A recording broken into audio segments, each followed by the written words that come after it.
Hey there guys, and welcome back to my channel. In today's video, to celebrate the end of the year, of this tough and challenging and also rewarding weird year that has passed, I wanted to share with you guys my favorite art supplies that I've been dabbling with and I've been working with this year, and I just had overall fun trying them out and using them this year. But before we get into that, I do want to congratulate you for reaching the end of this year. This year has come with its challenges and with so many other issues that we had to go through, and worldwide and even personally, I bet everyone has been going through a few things. I wanted to congratulate you in particular for making it through, and me for making it through too. Let's be proud of ourselves for making it through another year, and hopefully 2022 will be much better. Without further ado, let's get into the video. So my first favorite art supply of this year has definitely, most undoubtedly, my most favorite art supply, and the thing I'm so proud of myself for buying this year is the Himi palette. Now, I know there was a time where we saw this going around everywhere, but I kid you not, this was the best purchase I've ever made art-wise. So if you don't know what this is a palette of jelly gouache paints. It comes with two palettes, the lid and this palette that comes off, and it comes with a set of paints. They're yay big. They last you a long ass time. I've been painting a lot with them, and this is how they are right now. They're a bit dirty and it's definitely a messy process, but honestly the only color I've actually finished is the white, and you still have another white. I found out recently there are actually two different shades of white. One is titanium white and the other one is something else white, so it's still the only color that I finished.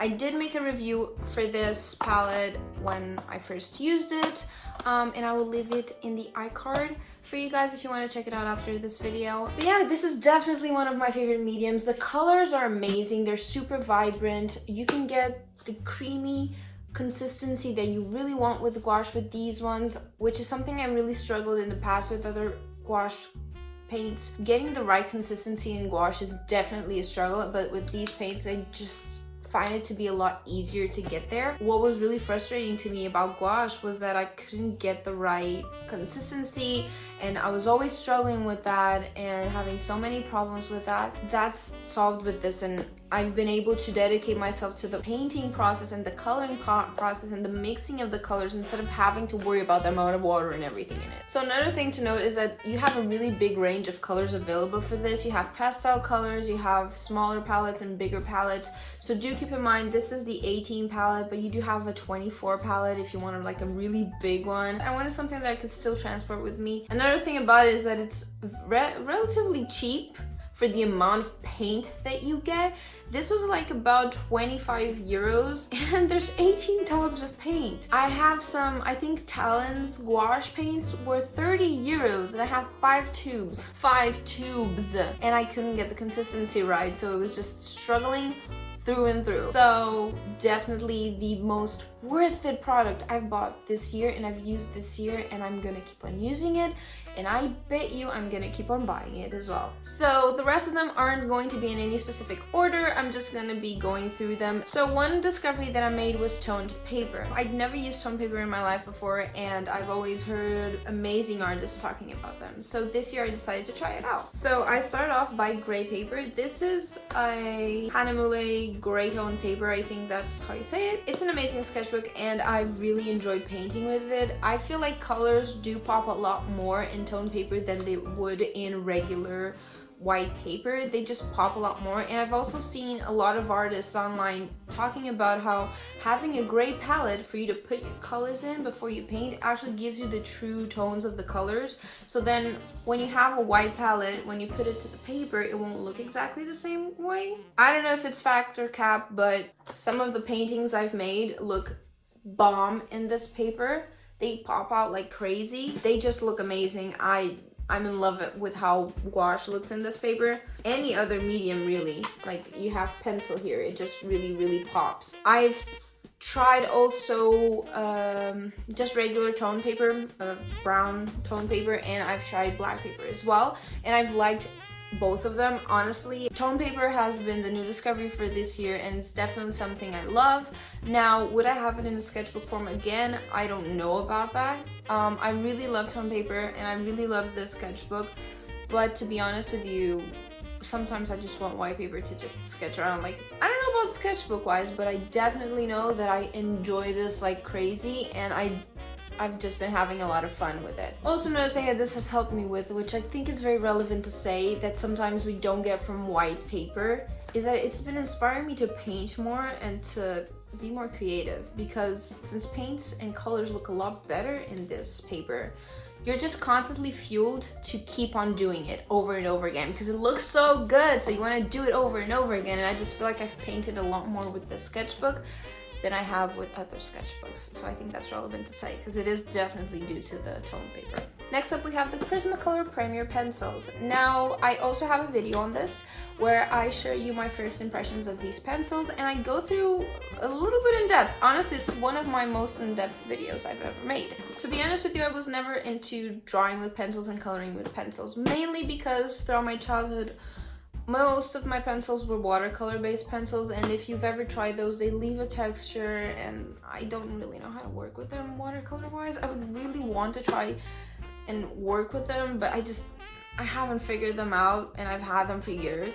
And so it was never something I enjoyed doing because I couldn't get just a flat color of it, right? And I've never had access to Prismacolor because here in Portugal, we don't have Prismacolors. We have Faber-Castells, and even though I would love to try those also in the future, just to compare because I know they're different, these are the ones I wanted to try first because they're very well known and a lot of people use them and talk about them and rave about them, right? And definitely these were a surprise for me with how hard they are to adapt to, right? It does require a little bit of effort for you to get a hang of them, and they do get a waxy feel if you overdo them, so there is a learning curve, and that was pretty surprising to me. But honestly, I've been really getting into using pencils more, and even in my mixed media projects, I've been getting into doing like watercolor, gouache, and then some pencils on top of that. Same as that Demon Girl painting I just showed you guys with the sketchbook. It was mixed media and I added pencils on top and it looks bomb. And I've been really getting into that, and it's been inspiring me to paint more and draw more, so I've been having a lot of fun with this one, right? Now, do keep in mind, they are very expensive. So if you're going to buy more of these like more expensive pencils, do your research what you want, what you truly want. Is it the oil base, is it wax base, or is it something completely different? I know that other brands like Derwent, for example, have other pencils, and brands are coming out with pencils each year, so just look into what you want and what would serve your purposes. Don't go over budget just because it's Prismacolors. I was very blessed to have this as a birthday gift, but it was still very, very expensive. So now, lastly but not least, definitely not least, is something that I can't show you guys right now. It is my iPad. It is also my camera equipment. So I am currently filming on my iPad, so I can't show you that, but my last piece art material is my iPad, and specifically Procreate. That is the app that I use for drawing digitally. Now, to give you guys a little bit of backstory, I am a traditional artist through and through. I've only dabbled in digital art until this year, right? And when I say dabbled, other than Microsoft Paint, I had never used a drawing tablet of any sort, never used Photoshop. I still haven't ever used Photoshop, but I have never tried it before. And recently, in the recent years, I bought an iPad and started using Procreate. Really didn't get into it, couldn't get through it. Drawing on glass was terrible, and I couldn't get to it, right? I tried my best and I did a few things, but I really didn't like it. And I have a ton of videos that are digital art videos that you can definitely check out on my channel. I have the first ever digital painting and unboxing of my first iPad, and so early 2020 I sold my old iPad, got a new iPad with it because I wanted a smaller size so it was more portable, and tried it all over again, and somehow I still wasn't in the groove, still wasn't doing it. It wasn't doing it for me. But I don't know, this year I've been getting a lot into digital art lately, and it started in October. I started getting more into digital art in October, and I've had a lot of fun. I still don't have a fixed style, and I still want to work on my style, and I still want to figure out how I want to paint. and I do plan on getting better and post more. And you can see even on my social medias on Instagram and on TikTok that I've been using my iPad more often, which was something that you'd rarely see from me. Any digital sketches or paintings was very, very rare, and I did the entire Inktober month in digital. And I started getting really into it that month. I really wanted to work on it and get into it, and I've been having a lot of fun using it. So it's definitely something I found out this year, that I'm really into digital art, and the iPad and Procreate have been my utensils for so. So that's it for this video, guys. I hope you guys enjoyed it, and I hope these helped you. And if you haven't tried any of these mediums, definitely think about giving them a try. You know, and even if you have, and you have other mediums that you're looking into and you think, oh, I wonder if I like it, right?